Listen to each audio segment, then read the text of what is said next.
Hi all, this is Anjali और आज हम सी प्रोग्रामिंग में देखेंगे कि किस तरह से एक फाइल के कंटेंट को दूसरी फाइल में कॉपी कर सकते हैं। सो वी डिड कि एक फाइल में से रीड कैसे होता है, उसको स्क्रीन पे डिस्प्ले कैसे कर सकते हैं। बट अब मैं ये चाहती हूँ कि मेरे पास एक टेक्स्ट फाइल है और जो उस फाइल में है वही सेम कंटेंट एक दूसरी फाइल के अंदर कॉपी हो जाए। सो एक फाइल का कंटेंट दूसरी फाइल में अगर मुझे कॉपी करना है तो कैसे हो सकता है। देखो, before actually coding it into any language, basic logic आपको समझना है। अगर आप किसी भी चीज को कॉपी करते हो तो आप एक तरफ से उसको रीड करते हो और दूसरी तरफ उसको राइट करते हो, है ना। सो एक तरफ से हम उसे पढ़ेंगे और उसी चीज को हम दूसरी तरफ लिखते जाएंगे तो उसकी कॉपी क्रिएट हो जाएगी। तो वैसे ही यहाँ पर भी आपको फाइल के दो पॉइंटर्स लेने पड़ेंगे। आपने यहाँ पर फाइल के दो पॉइंटर्स ले लिए, F P and F Q.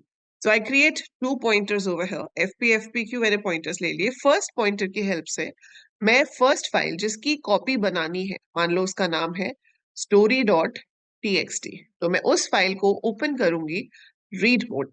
और अगर वो फाइल एग्जिस्ट ही नहीं करते तो कॉपी नहीं कर सकते। तो हम पहले ही चेक कर लेते हैं भाई कि एफ पी अगर तो नल आया है, नल कैपिटल्स में होगा, फाइल भी कैपिटल में होगा, और ये सारा कोड मैं मेन फंक्शन के अंदर लिख रही होंगी, right. So if F P is equal to null, आप डायरेक्टली प्रिंट कर सकते हो कांट ओपन फाइल। सो जब फाइल ओपन ही नहीं होगी तो कॉपी तो हो ही नहीं सकती। एल्स, अगर ऐसा नहीं है, अगर ओपन हो गई तो फिर दूसरी फाइल को भी ओपन कर लो। F Q is equal to F open copy S T dot T X T, जो भी आप उसका नाम देना चाहते हो, and make sure you open it in write mode. So write mode में मैंने क्यों ओपन किया? ताकि मुझे एक खाली फाइल मिले, I want a blank file. ठीक है। सो राइट मोड में अगर पहले से कुछ होता है तो इरेज हो जाता है और नया कंटेंट आप राइट कर सकते हो। इसमें मुझे ये चेक करने की जरूरत नहीं है कि एफ क्यू नल है या नहीं, क्योंकि राइट मोड में तो फाइल क्रिएट हो ही जाती है। So if you don't check तब भी काम चल जाएगा। अब हम यहाँ पर करना क्या चाहते हैं? हम रीड करना चाहते हैं पहली फाइल से और दूसरी फाइल में राइट करना चाहते हैं। मैं चाहती हूँ कैरेक्टर बाय कैरेक्टर एक एक कैरेक्टर राइट होता जाए। तो हम एक कैरेक्टर वेरिएबल ले लेते हैं, लूप लगा लेते हैं, do C H is equal to, I told you, read करने के लिए हम लिख सकते हैं F get C F P, उससे आपके पास एक कैरेक्टर रीड होके आता है एक टाइम पे। इसी को आप दूसरी फाइल में प्रिंट करना चाहते हो, अब वो आप एफ पुटसी से भी कर सकते हो, जैसे एफ गेट सी फंक्शन होता है वैसे ही एफ पुटसी भी होता है। पर अगर आपको प्रिंट एफ कंफर्टेबल लगता है तो आप लिखेंगे F print F, file pointer का नाम F Q, symbol is percentage C, C H. तो इससे क्या होगा कि ये जो लेटर था सी एच में हमने रीड किया, इसको वो एफ क्यू में राइट कर देगा। उसको राइट करने से पहले भी आप यहाँ पर चेक कर सकते हो, क्या चेक कर सकते हो कि अगर तो C H end of file है, if ch is equal to EOF has to be in capital, तो break। एंड ये चीज आपकी आ जाएगी while वन भी लिख सकते हैं, that is an infinite loop. आप ऊपर भी while लिख सकते थे, उसके साथ वन लगा देते हैं तो नीचे कुछ लिखने की जरूरत नहीं पड़ती। सो वी हैव डन, जैसे हम फाइल से रीड करते हैं बिल्कुल वही लूप लगाना है और ये तब तक चलता रहेगा जब तक एंड ऑफ फाइल नहीं आ जाता।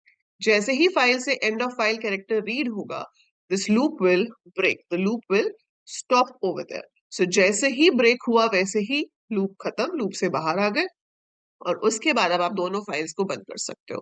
तो F close F P and then F close F Q, और अगर हम अब खोल के देखेंगे तो हमारे पास उसकी कॉपी जो है वो क्रिएट हो चुकी होगी। सो कॉपी का मतलब है ओरिजिनल फाइल वहीं रहती है और उसकी एक और कॉपी क्रिएट हो जाती है। तो जैसा आपकी फर्स्ट फाइल में लिखा था एग्जैक्टली वैसा कोड, कोड तो नहीं मतलब कुछ भी हो, content what ever content you have, it's a text file तो उसमें कुछ भी लिखा हुआ हो सकता है। तो जो भी लिखा है वो सेम टू सेम दूसरी फाइल के अंदर कॉपी हो जाए और एंड ऑफ फाइल आते ही आपका लूप रुक जाएगा, loop will not repeat further. So that is how you can copy one file to another file. अगर आपको कहा जाता है कि एक फाइल के पीछे दूसरी फाइल का कंटेंट कंकैटिनेट कराओ, ज्वाइन कराओ, तो आप कौन सा मोड यूज करते हैं वो आप मुझे कमेंट्स में लिखकर बताएंगे। सो अगर आपको कहा जाता कि आपके पास एक फाइल है और दूसरी फाइल है, दूसरी फाइल को बिल्कुल इरेज नहीं करना, जैसे इसमें तो बिल्कुल न्यू फाइल बनेगी, आई डोंट वांट दैट। हो सकता है कि दूसरी फाइल में पहले से कुछ हो, वो उसमें रहे और ये वाली फाइल का कंटेंट उसके पीछे कॉपी हो जाए। उसके लिए मुझे एक छोटा सा चेंज करना है, वो क्या चेंज होगा वो आप मुझे लिख कर बताएंगे कमेंट्स में। And that is it for this video. So I hope it was useful. If yes, then do click on the like button, share it, subscribe the channel, and see you in the next video. Then take care.